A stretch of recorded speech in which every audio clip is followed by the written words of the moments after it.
Krishna, Hare Krishna, Krishna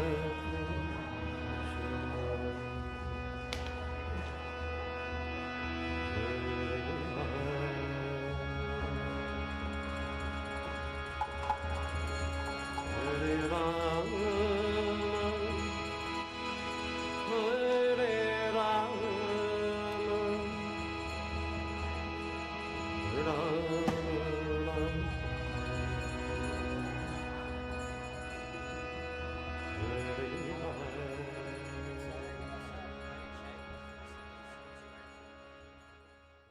Hare देखिए, मैं सबसे पहले आपको ये बता दूं कि मैं पेशे से वैज्ञानिक हूँ और रसायन शास्त्र में मैंने पीएचडी आचार्य की पदवी प्राप्त की है। और जो वैज्ञानिक मानक, वैज्ञानिक परंपरा जो है कि मानक के आधार पे या परीक्षण पे आधार पे किसी विशेषता को तालबद्ध किया जाए और उसको रचनात्मक दिया जाए, उससे मैं पूरी तरह से सहमत हूँ। लेकिन हर बार उसका उपयोग नहीं होता। जो आपने मुझे प्रश्न पूछा कि ये जो खेत है, ये यहाँ जो बैंगन के जो पौधे हैं, इसको देख के आपको क्या लगता है? तो ये मुझे ही नहीं, आप सभी को और एक सर्वसाधारण जो व्यक्ति है, किसान भी है, उसको ये लक्ष्य उसमें ध्यान में आ जाएगा कि ये स्वस्थ है।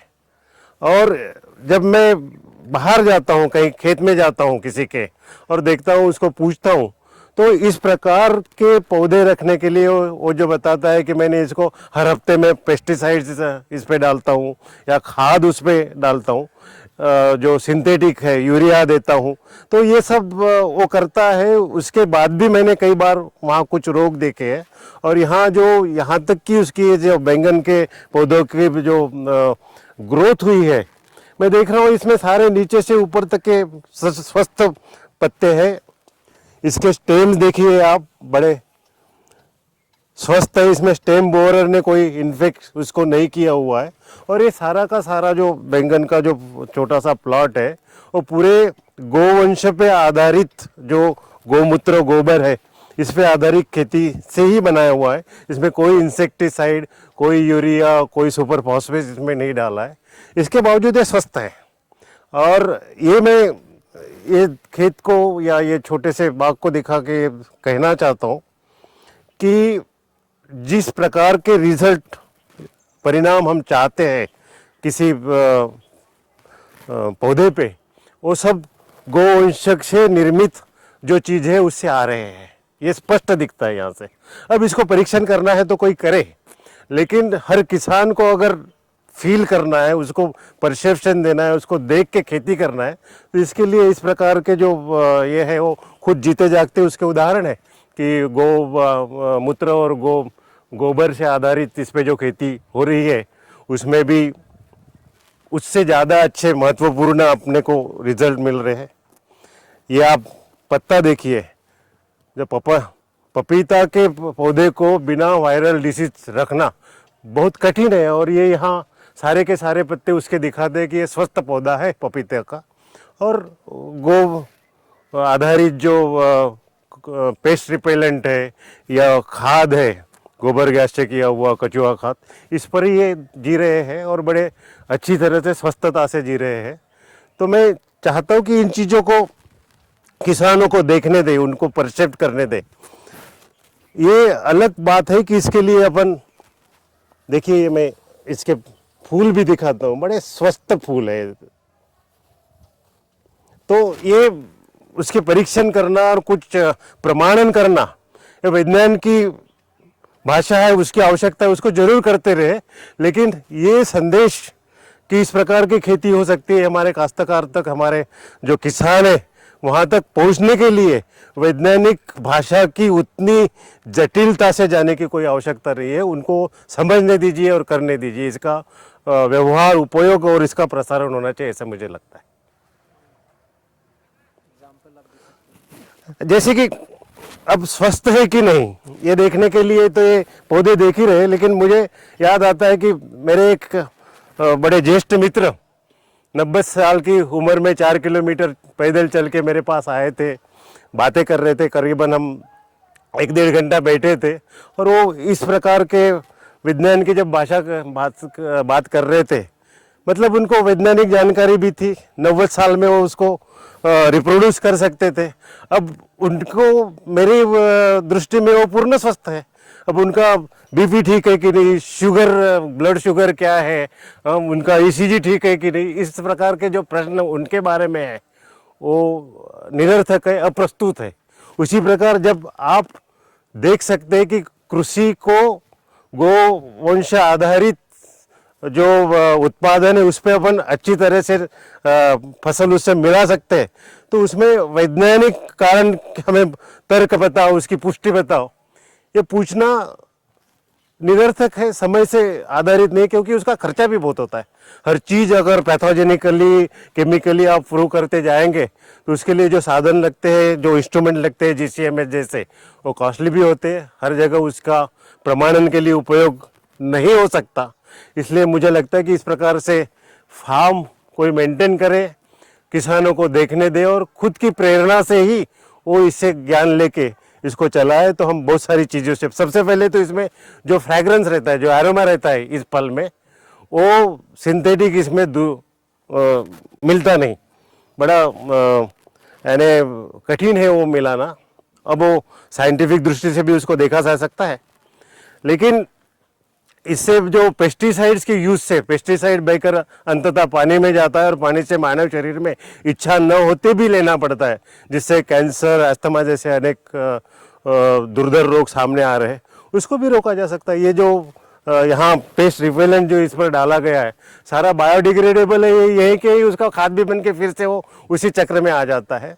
तो इसको बढ़ावा देना एक अत्यंत आवश्यक अग्रिम कार्यक्रम है और इसके लिए हर जगह मुझे लगता है कि इस प्रकार की गो विज्ञान आधारित खेती की जाए, किसानों को देखने दी जाए और वो अपने ही समझ से, अपने ही परसेप्शन से उसको आगे बढ़ाए। यही विज्ञान का सबसे महत्वपूर्ण और सबसे प्रभावशाली माध्यम होगा।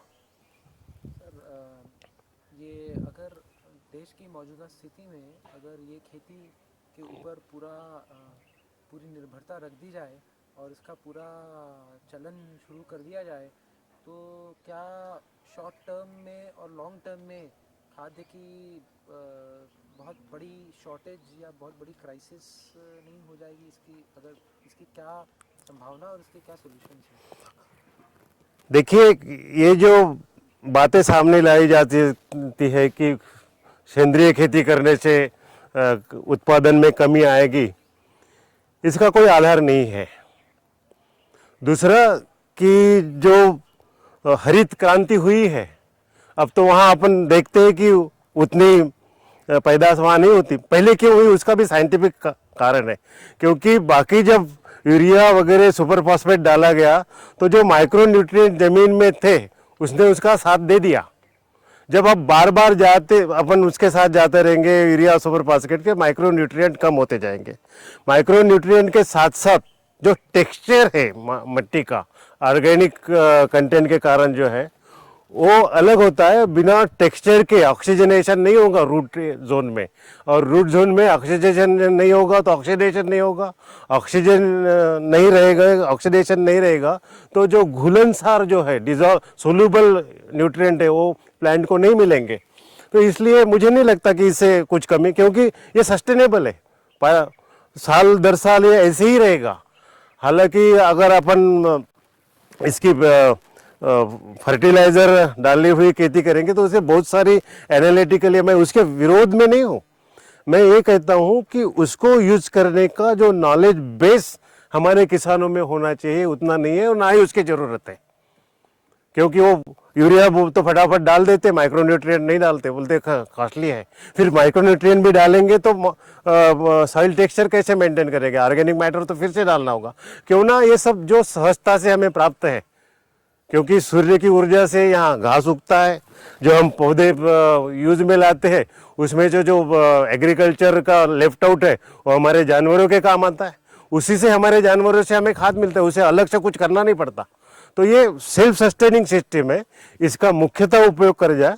और क्राइसिस आई तो नॉलेज बेस तो है, आज आपने फर्टिलाइजर डाल के रखा हुआ था, उसका नॉलेज बेस है, एक बार अणु विस्फोट कर लिया तो नॉलेज बेस तो हो गया। इसी प्रकार फर्टिलाइजर का भी बुरे अनुभव के साथ नॉलेज बेस है। जिस दिन आवश्यकता पड़ेगी कि बिना उसका सहारे नहीं लिया जा सकता तो उसका उपयोग फिर से हो सकता है, ऐसी कोई बात नहीं। लेकिन आज की आवश्यकता है कि जहाँ का वहाँ किसान को सब उपलब्ध हो और ये गोवंश पे आधारित खेती पे ही हो सकता है, उसको दूसरा कोई विकल्प नहीं है। बहुत बहुत धन्यवाद। Thank you. रेगुलेशन ज़रूरी होता है, निकालना इसलिए पड़ेगा कि इसलिए नहीं कि वो रेगुलेशन हुआ है, इसलिए कि टाइम कम है। लेकिन कहीं कहीं पर जिस तरह से फार्मिंग के रेपुटेशन सुने हैं, उस तरह से इस फार्मिंग के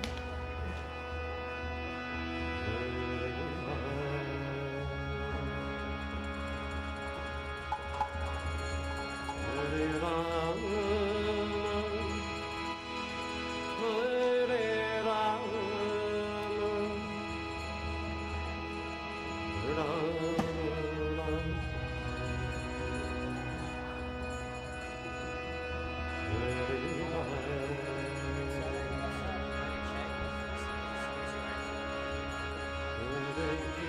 Krishna, Hare Krishna, Krishna Krishna,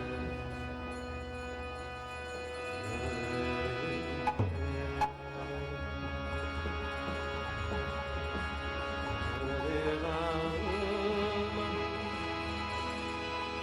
Hare Rama, Rama Rama,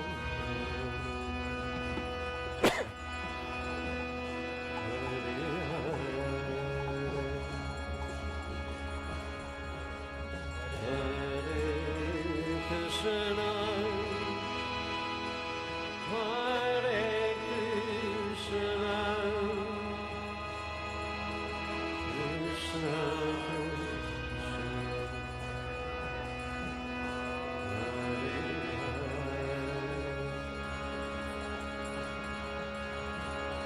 Hare Rama, Hare Rama, Rama